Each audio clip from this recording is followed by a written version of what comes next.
Était un bord de mer composé de 2 rangées de maisons droites et étroites, soudées par des murs mitoyens. C'était une ville aveugle. On n'y cultivait pas le regard. La ville où je suis né était un bord de mer dont les murs avaient des oreilles. Mais elle ne possédait ni gravure ni monument. Il y venait rarement des photographes et ils ne s'arrêtaient que pour boire un verre d'eau ou prendre un bain de mer. Les murs avaient des oreilles et les parois étaient si minces qu'on entendait les briques des conversations des voisins. La ville où je suis né distribuait ainsi ses mystères par fragments. Chaque maisonnée captait une moitié des secrets de famille et en inventait l'autre moitié.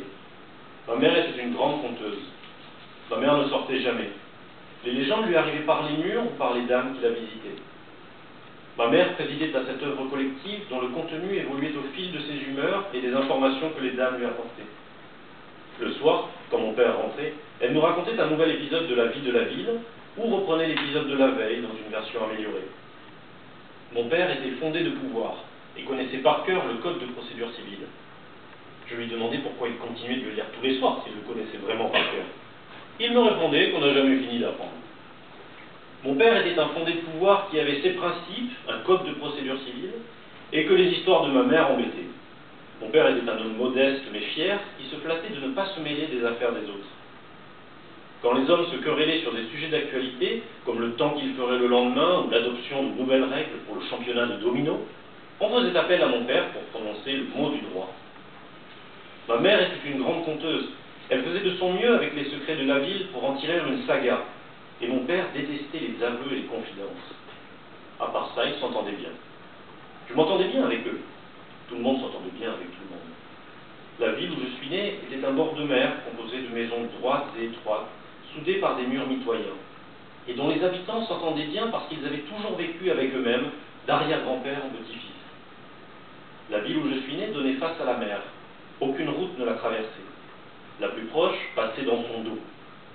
Seuls les jeunes la prenaient, en général pour ne plus revenir, après avoir longuement médité sur la plage, en dessinant sur le sable des rues larges et des carousels. La ville où je suis né ne parlait jamais des absents.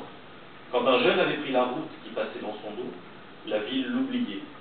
Ses parents enlevaient son couvert, l'institutrice effaçait son nom de la liste d'élèves de la classe unique, et nous faisions comme si personne ne s'était jamais assis à la place qu'il avait occupée sur le banc. Comme si la veille, il n'avait pas été là à bavarder avec nous. Un jour, j'ai pris la route, après avoir dessiné sur le sable des rues larges et des carousels. Il y a longtemps qu'on a dû rayer mon nom de la liste. J'aimais bien l'institutrice, elle me laissait dessiner en paix. Je ne troublais pas la classe avec mes dessins. J'aimais bien mes parents aussi. J'étais mon père à sourire sur le si ma mère n'était pas très intéressante. Il était rare qu'il y ait grand-chose d'intéressant à raconter.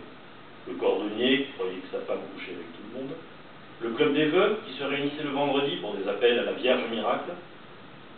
La ville où je suis né était une ville sans vrai mystère, à part la fille sur la plage. Je ne l'avais jamais vue. Je ne croyais pas à son existence. Mais quand les vagues faisaient comme une musique, les vieux avaient coutume de dire que la fille danserait ce soir sur la plage et qu'un jeune allait bientôt partir. Les dames qui visitaient ma mère ne l'avaient jamais vue. La ville où je suis né pouvait parfois avoir très peur d'une personne que nul n'avait jamais vue. On la disait très belle. On disait aussi que sa danse préférée était le